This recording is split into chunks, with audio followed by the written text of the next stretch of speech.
तो कुंभकर्ण जो 6 महीने सोते हैं और 6 महीने जागते हैं, तो उनको बहुत मुश्किल से जब जगाया गया, कुंभकर्ण अगर हम उसका मतलब समझे, कुंभ मीन्स घड़ा और करण मीन्स कान। तो घड़े में मटके में आप जितनी भी आवाज कर लो, और हनुमान जी वहां से चलते हैं हिमालय पर्वत पर संजीवनी बूटी लेने। और वहां हिमालय पर्वत पर उन्हें समझ नहीं आता कि कौन सी संजीवनी बूटी है, कि लाइफ में अपने सीक्रेट्स चाहे कोई भी अपना भी हो तो भी उन्हें नहीं बताना चाहिए, क्योंकि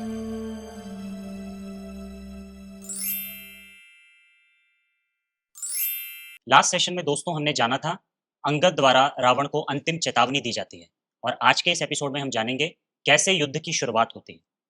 तो आज हमेशा की तरह हमारे साथ हैं हिमांशु भाई जी। भाई जी, युद्ध की शुरुआत कैसे होती है? तो जैसे ही रावण अंगद के इंसल्ट करते हैं, उन्हें बैठने का स्थान नहीं देते और कहते हैं कि मैं इस युद्ध में पीछे नहीं हटूंगा, अंगद जाकर श्री राम को सारा वृतांत सुनाते हैं और रावण से युद्ध के लिए श्री राम फिर तैयार होते हैं। और यहाँ पर रावण अपने भाई कुंभकर्ण को जगाते हैं।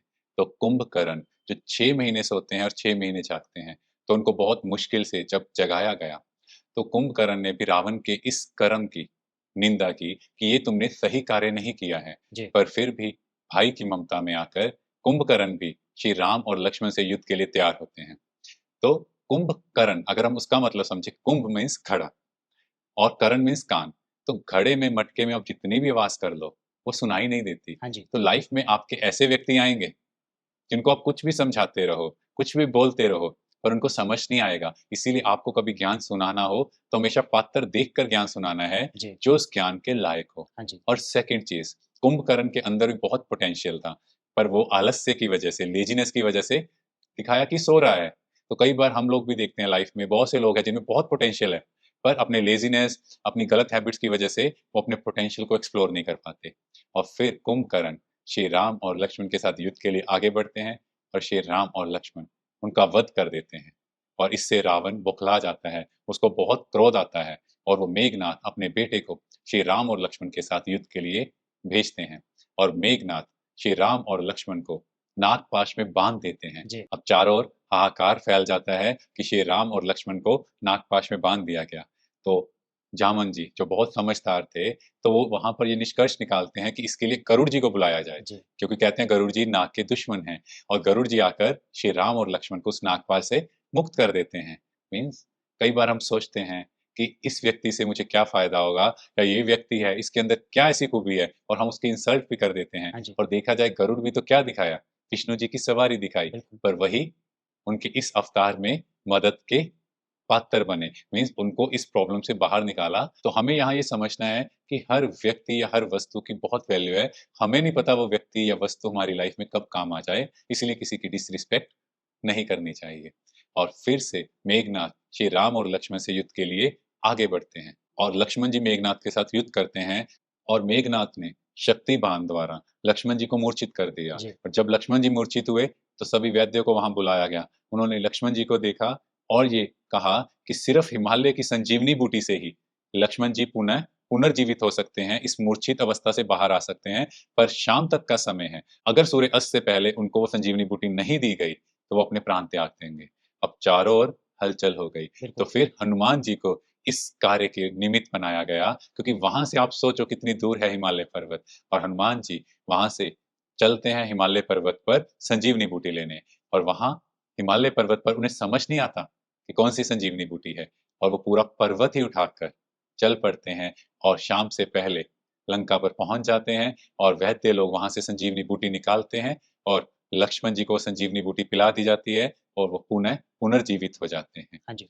इसके बाद विभीषण श्री राम और लक्ष्मण को मेघनाथ के वध की विधि बताते हैं, क्योंकि अभी तक उनको वो विधि नहीं पता थी, जिस विधि के बल से श्री राम और लक्ष्मण मेघनाथ को युद्ध में परास्त कर देते हैं और जी। उनका वध कर देते हैं। पर वध होने से पहले मेघनाथ विभीषण जी को बहुत कोसता है कि आप घर के द्रोही निकले, आपने घर के सीक्रेट्स हमारे दुश्मन को बताए, जी। जिसकी वजह से आज मेरी मृत्यु हो रही है।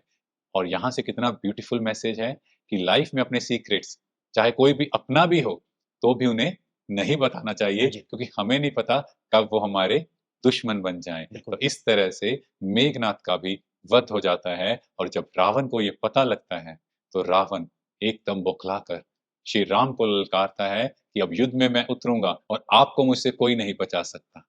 तो अगर हम देखें तो ये रावण कौन है? रावण के 10 शीश दिखाए। एक शीश कटता था, तो दूसरा वापस आ जाता जी। था। तो ये हैं 5 विकार पुरुष में और 5 विकार स्त्री के अंदर। जब इकट्ठे हो जाते हैं तो 10 सिर बन हाँ जाते जी। हैं। और अगर हम देखें, आज हम सोचते हैं कि आज से मैं गुस्सा नहीं करूँगा, पर क्या होता है? फिर गुस्सा करते हैं। कुछ दिनों बाद फिर गुस्सा आ जाता है। एक सिर काटा, तो फिर आ जाता है। तो इसी तरह से रावण का भी दिखाया, एक सिर काटा, फिर से दूसरा आ गया और रावण के सिर पर ताज कौन-सा दिखाया? गधे का ताज। हाँ जी। मीन्स इतना बलशाली, पर इतना बलवान होते हुए भी बुद्धि नहीं थी, जो समझ नहीं पाया कि सामने कौन उनके साथ युद्ध कर रहा है। और रावण का जो वास था, वो लंका की नगरी पर दिखाया, आस-पास पानी ही पानी दिखाया। तो अगर हम आज की पृथ्वी भी तो देखें, तो चारों तरफ पानी ही पानी है और अगर हम और डीपली इसको समझें, चारों तरफ रावण की ही तो दुनिया है, ये विकार कहाँ है? हर जगह है। कौन-सा ऐसा प्रदेश नहीं है, जहाँ काम, क्रोध, लोभ, मोह, अहंकार नहीं है। ये हर जगह पाए जाते हैं, तो असल में परमात्मा सर्वव्यापी नहीं, हम कहें तो रावण, ये विकार हर जगह हैं, ये सर्वव्यापी हैं।